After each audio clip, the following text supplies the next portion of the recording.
मौदा शहरातील फंदी layout ward क्रमांक 13 मधील ओपन स्पेसवर उभारण्यात आलेला हायमास्ट लाईट काही काळातच कोसळला. मागील अनेक दिवसांपासून हा खांब मैदानात आडवा पडून असून अद्याप तो पुन्हा उभारण्यात आलेला नाही. या मोकळ्या जागेचा लहान मुलांसाठी खेळाचे मैदान म्हणून विकास व्हावा अशी मागणी परिसरातील नागरिक मागील 10 वर्षांपासून नगरपंचायत प्रशासनाकडे करीत आहेत.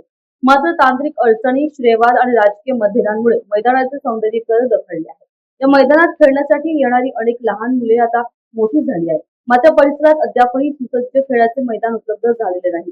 त्यातच हायमास्ट लाईट कुठे उभारायचा, मैदानाच्या मध्यभागी की कोपऱ्यात, यावर नगरसेवकांमध्ये एकमत होत नसल्याचे नागरिकांचे म्हणणे. नगरसेवकांनी आपापसातील मतभेद बाजूला ठेवून चर्चेतून मार्ग काढावा, हायमास्टचा खांब तातडीने उभा करावा आणि मैदानाचे सौंदर्यीकरण करावे अशी मागणी फंदी लेआउट मधील नागरिकांनी केली आहे. मौदा नगरपंचायतीच्या विकास आराखड्याशी संबंधित अधिकृत नोंद उपलब्ध आहे. मी डॉक्टर दीपंकर नगरारे, कालीमाता नगर इथला रहिवासी आहे. तर माझ्या मते आमच्या एरियामध्ये असलेल्या ग्राउंडच्या सौंदर्यीकरणाचा आणि तिथे असलेला हॉलमार्क्सचं लावण्यासाठी खूप चर्चा सुरू आहे. पण माझ्या अनुमते कारण चारही साईडला कुठल्याही साईडला जरी लावलं तो हॉलमार्क्स फार मोठा असल्यामुळं तो जर याआधी पण दोनदा पडलेला आहे. तर एक दोनदा तिथे एखाद्याच्या बिल्डिंगवर पडत होता किंवा गाड्यांवर पडत होता. हे शक्यता तिथे नाकारता येत नाही.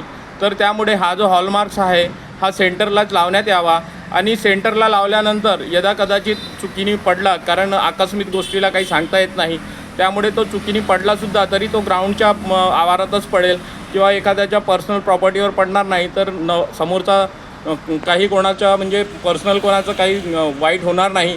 त्यामुळे तो सेंटरमध्येच लावावा आणि त्याच्या सौंदर्यीकरणामध्ये आजूबाजूला जे शक्य असेल नगरपंचायतच्या माध्यमातून ते करण्याची कृपा करावी, एवढीच माझी विनंती आहे.